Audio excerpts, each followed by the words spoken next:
Hello and welcome to the Ripping Up The Rulebook podcast, a podcast that is not mine, it is Louise's from Cultured Minds. So Louise, tell me about yourself. So I'm a mum of two. I live in Farsley in Leeds, and professionally I've worked in the human resources space for a long time. I'm not going to give away my age, Okay. but a long time, a few decades. And professionally grown up in that world until around maybe 4 or 5 years ago, I took on a global position, which was the first time I'd really specialised in one area of human resources. I was always a generalist, working with big corporates.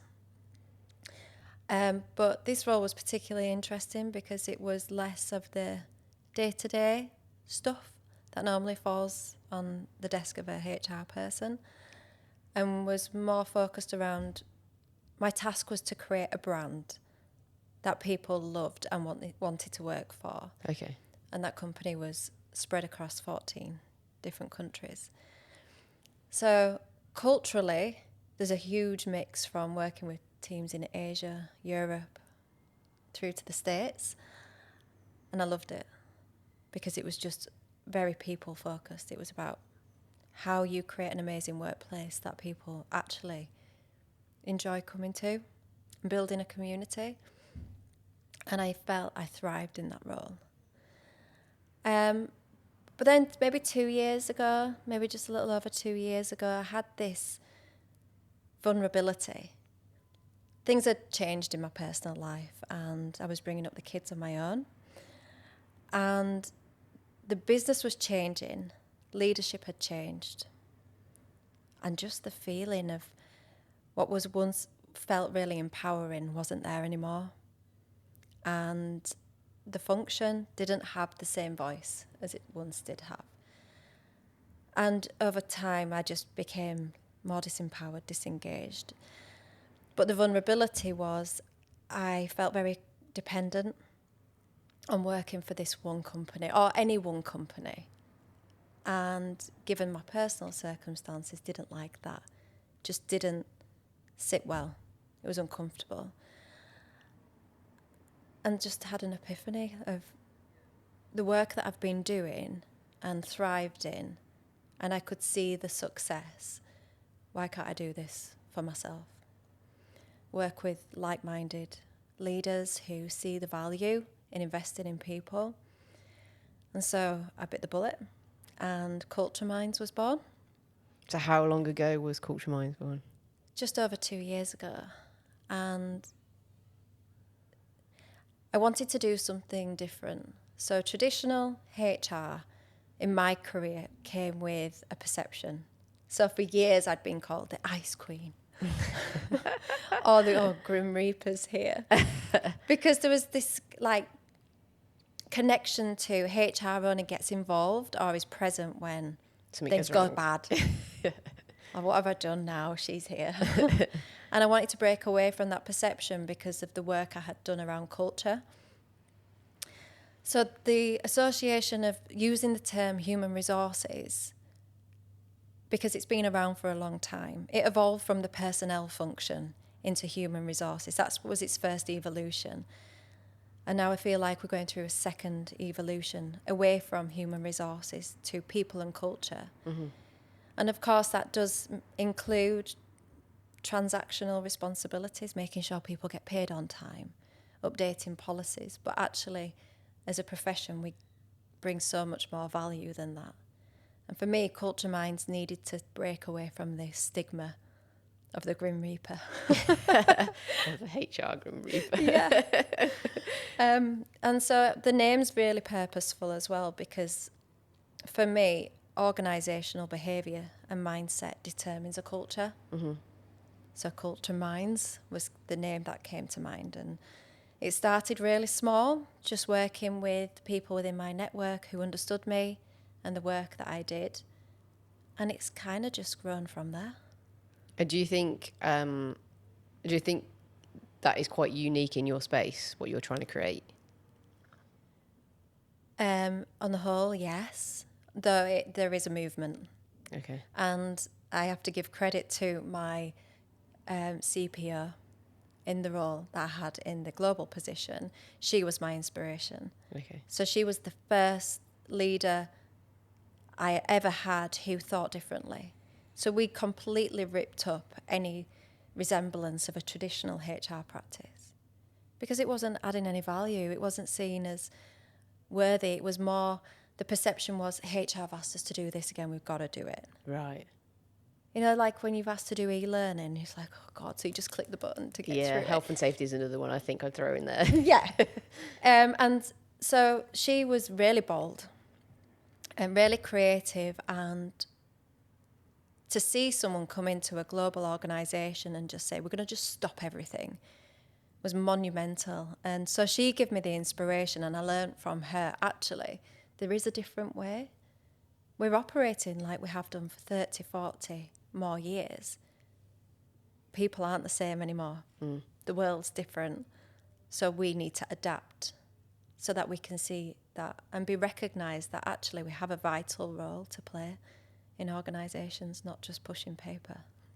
And do you think that companies that you're going to attract are going to be in the same mindset of like they want something different now? Do you think there's definitely a need for that? That's the beauty of the consultancy model.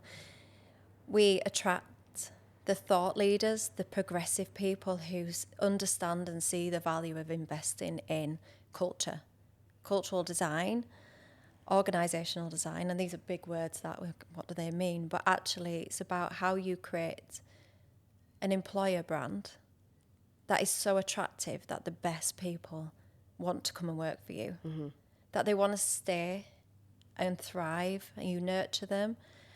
And through that, you create a reputation, a strong brand that people are attracted to. And if they're thriving, then your business is going to be productive. And we tend to, we lean into that audience really well. So yeah, I mean, there's a collective mix. The clients we work with are from all sorts of different industries. There's no commonality of the types of organisations that we work with, but there is a thread of the type of people. So if the decision makers and the leaders are empathetic, they're compassionate, they see the value in creating a great culture, they're the ones that reach out and lean into the conversation with us. Now, we should mention that this is obviously the first episode of the podcast. You're bringing in guests for for the following episodes? The guests basically people that align again with everything Culture Minds do, and what can we expect from the show? Because I'm not going to be here. It's going to be a wonderful guest. I'm going to be standing in your shoes, which is new. So the types of people you can expect to see on the series are maybe leaders that we've worked with to give their experience of how we've supported them. But also the profession is so broad that what we do, it comes with many different expertise. So in my team, we have communications experts, culture experts. We have traditional people partners who are more generalist, through to leadership coaches, training providers who work on organisational psychology, so that we have a full complement of expertise. Okay. And they're the types of people who will be speaking, again, around breaking conventional wisdom around how things have been done before, and maybe how that just doesn't work as it used to, and trying something different, being bold enough to be able to try something new and be creative. And what can people expect, if anyone's out there listening, have tuned into this first episode, what are they going to learn? I think it's the curious mindsets that might be interested in listening and watching, hopefully. Maybe they are founders, MDs, leaders in some capacity that recognise that this is a really, not just an interesting topic, it's a valuable one. Maybe don't know where to start with it. maybe are just looking for some commonality in the issues that they're facing in their workplace.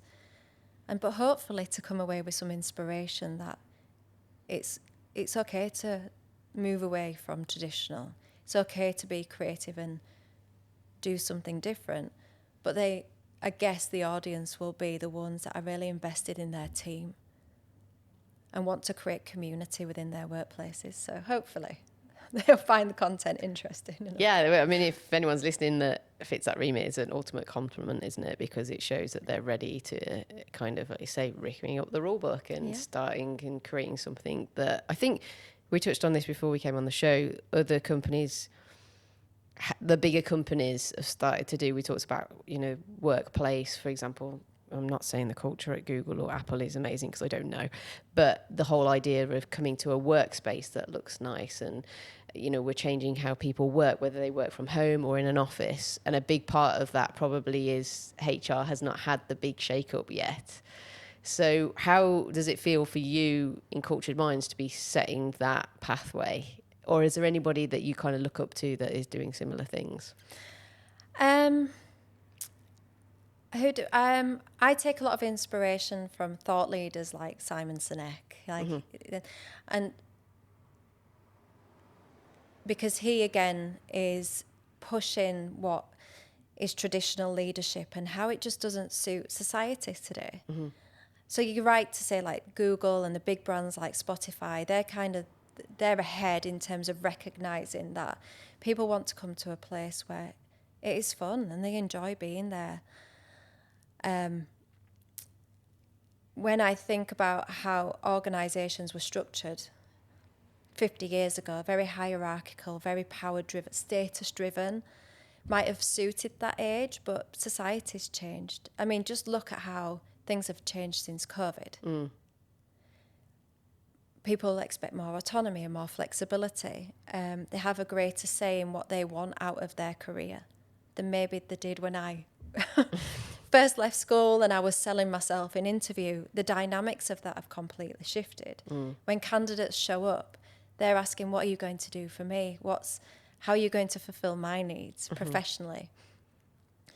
And when I think again about the younger generation that live a completely different life to how I grew up, especially with social media, they can see what other organisations are doing to meet this need of the future workforce generation.